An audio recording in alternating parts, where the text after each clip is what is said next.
Hello, everyone. My name is Betty, and I'd like to share a personal story with you. My mother in law, Madison, wasn't always the superficial and self centered person she appears to be today.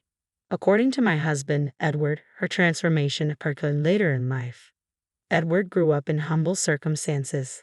His world changed drastically when he lost his father at the age of 5, leaving Madison to become the sole provider.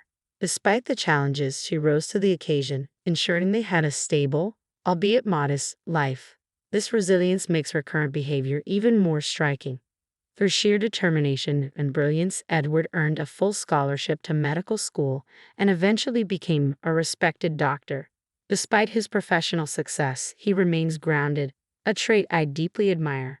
However, Madison's lifestyle shifted dramatically after Edward's career took off. She embraced luxury, a far cry from the humble life they once shared. To give some context about myself, I am not currently employed, though I will explain why later.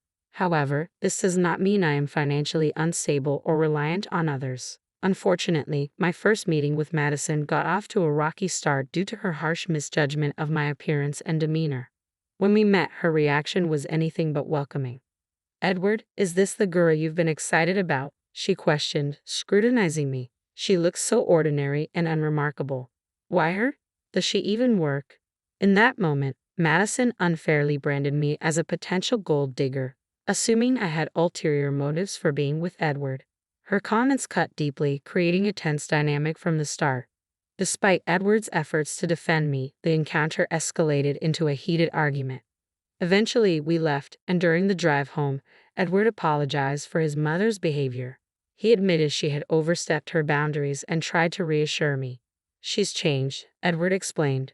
"She's not the person she used to be. Please don't take her words to heart."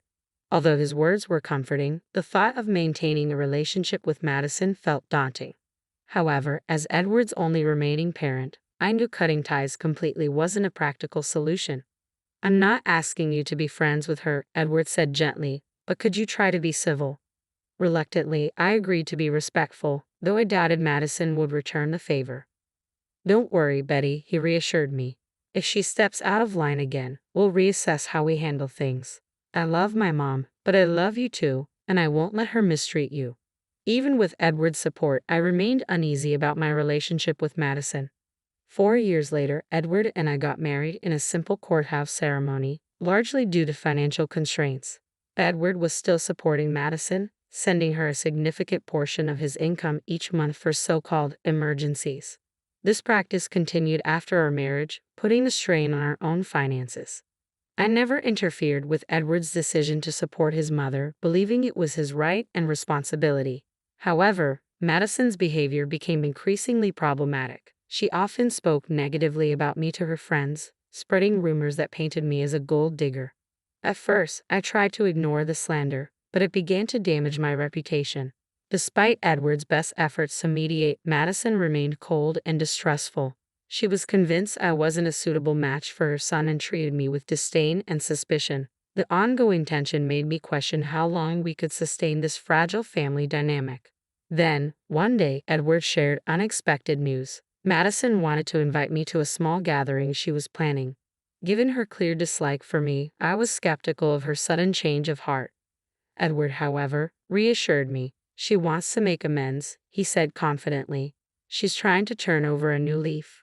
Although I harbored doubts about Madison's intentions, I decided to give her the benefit of the doubt. Edward was hopeful this could be a step toward repairing our strained relationship, and I wanted to approach the situation with an open mind.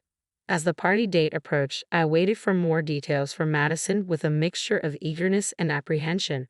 Then the next day, Madison sent me a text. Assuming she was confirming the invitation, I opened it with cautious optimism. Her message began with a casual mention of the venue, a renowned five-star hotel that was the talk of the town. She described the glamorous event she was hosting for 21 guests, proudly detailing how fabulous it would be. Feeling uncertain, I asked if I was still invited, based on what Edward had told me. Madison's response left me stunned.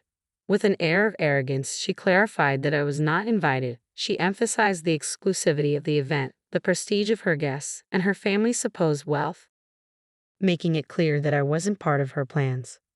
I was humiliated and confused. Edward had been so sure she was extending an olive branch, yet here I was, excluded and belittled.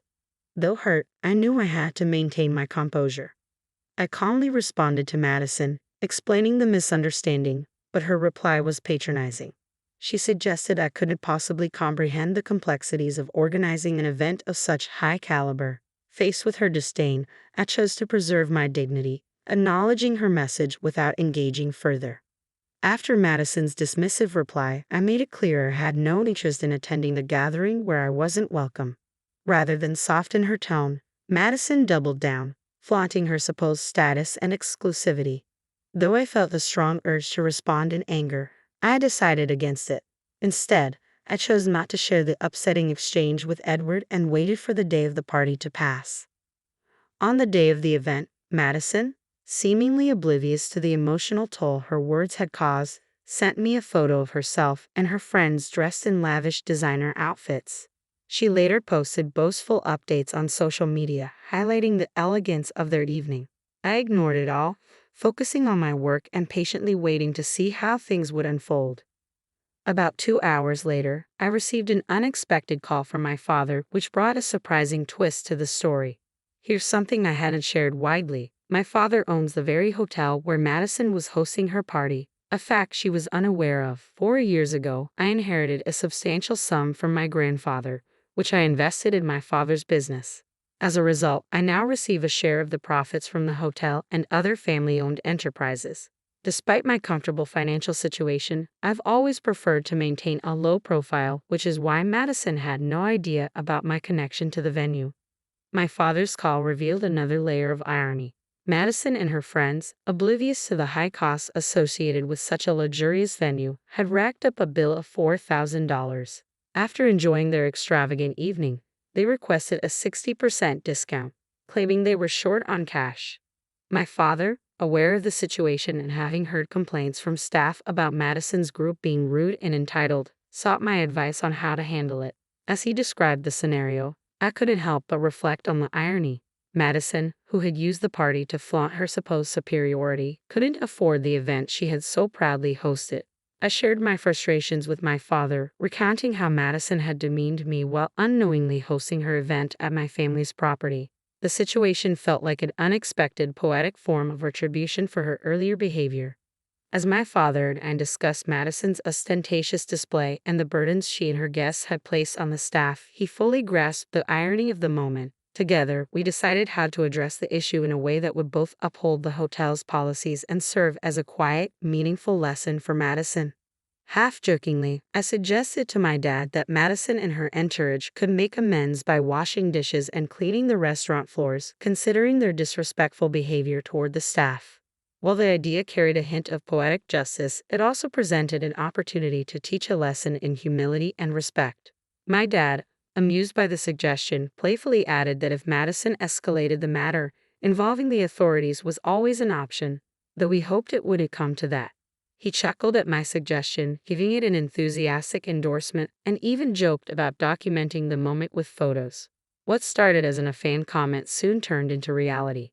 About an hour later, my dad sent me pictures of Madison and her friends, visibly humbled, washing dishes and mopping the restaurant floors. When Madison realized my dad was the owner of the hotel, her attitude initially shifted to one of relief, assuming her connection to him would get her out of the predicament. However, to her shock, my dad insisted she and her guests take responsibility for their actions. Temporarily dumbfounded, Madison protested, but my dad reminded her firmly that since she didn't consider me family, she couldn't expect familial courtesies either. The irony of the situation was undeniable. While part of me regretted not witnessing the scene in person, the photos were proof enough of the day's unexpected turn. Later that evening, Edward came home visibly unsettled. It was clear Madison had reached out to him, likely providing a skewed version of the events. He approached me with concern, asking about the claim that his mother had been forced to clean at the restaurant. I knew I needed to tread carefully, balancing my desire for vindication with the importance of preserving my relationship with Edward. Calmly, I explained the situation in full detail, emphasizing that what had happened was a natural consequence of Madison's behavior. I outlined how Madison had come to her family-owned hotel, racked up a $4,000 bill, claimed she could only pay $2,000, and harassed the staff throughout the event. Her ostentatious party had turned into an absolute nightmare for everyone involved, and my dad's actions were entirely justified. Edward, clearly stunned, asked about the details of the gathering, including the guests and what they had ordered. I explained that, contrary to what Madison had told him, she hadn't brought just 5 people. She had brought 21 guests who had indulged in the most expensive items on the menu. Edward was speechless. Madison had not only misled him about the guest list, but she had also lied about inviting me, claiming I had declined. The truth left him grappling with a mix of frustration and disbelief as the dynamics of the situation became clearer to him. I corrected Edward by showing him the text messages from Madison, which clearly demonstrated I was never genuinely invited to her event. At his request, I also provided the restaurant bills and shared the full text exchanges. To substantiate the costs further, my father sent him receipts, and I showed Edward photos of Madison's lavish party. As Edward reviewed the evidence, his initial disbelief turned to anger. Without hesitation, he called Madison to confront her about the glaring discrepancies in her story. Madison attempted to downplay the situation, claiming she had only mentioned being short on cash and accusing me of twisting the story to sabotage her. Edward wasn't buying it. He pointed out the inconsistencies between her words and the evidence and reminded her of the insult she had thrown my way, saying I wasn't classy enough to attend her event. Madison tried to dismiss her remark as a harmless joke, but Edward remained unconvinced. He pressed her on her irresponsible spending, especially since it was coming out of his pocket, and criticized her for insulting his wife while wasting money on her friends. Madison scrambled to justify her actions, but Edward's profound disappointment was unmistakable. "Mom," he said firmly, "I made a mistake by always giving you money whenever you needed it. But guess what? That ends now." Desperate, Madison protested. "Edward, you've been so supportive all this time. You can't just stop now. It was just a one-time mistake. Why are you overreacting?" "No, Mom," Edward retorted, his voice steady with resolve. "This isn't just a one-time mistake. If you can't even consider my wife as family, then I don't want anything to do with you. I always hoped you'd change your attitude, but you haven't. I'm not going to keep funding your lifestyle while you insult my wife and call her classless. This ends now." Edward didn't wait for a response. He hung up, blocked her number, and turned to me, his demeanor softening. He apologized profusely for ducking me initially and for not understanding the full extent of the situation sooner.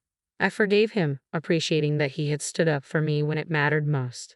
We had a serious discussion about Madison and decided that, for now, it was best to distance ourselves from her. Edward, though wealthy, remained humble and found his mother's behavior unacceptable. I agreed wholeheartedly, feeling both validated and relieved by his unwavering support. Together, we resolved to remove the negativity she brought into our lives. A few days later, the gravity of her actions began to dawn on Madison. Realizing she might have irreparably harmed her relationship with Edward, she panicked. However, the decision had been made. For us, it marked a new beginning, free from the strain and tension her presence had caused. With Edward ceasing financial support, Madison's lifestyle changed drastically. Accustomed to a high-end existence funded largely by Edward's generosity, she suddenly struggled to maintain her standard of living. Despite having a job, her earnings were insufficient to cover the opulent expenses she was used to. She eventually had to terminate her lease on her condo and move into a modest one-bedroom apartment, where budgeting for basic necessities became her new reality. Madison frequently emailed us about her financial difficulties, downplaying her past behavior and accusing us of overreacting. It was clear she wasn't ready to fully acknowledge her role in the estrangement. Meanwhile, Edward redirected his financial support toward my father's business, investing in the expansion of his hotel and restaurant ventures. We had aspirations to grow the business into larger cities, though those plans are still in the early stages. Amid these changes, life brought us unexpected joy. I discovered I was pregnant. Edward and I are thrilled and have been busy preparing for our new arrival. With a baby on the way, I'm relieved that our child will be shielded from the negativity Madison once brought into our lives. Should Madison ever wish to be part of our child's life, I am determined to ensure she does not impart any harmful influences. For now, we are focused on welcoming our child into a loving and stable environment, free from shallow or disruptive behavior. We appreciate any well wishes as we embark on this exciting journey of parenthood, determined to provide the best for our child.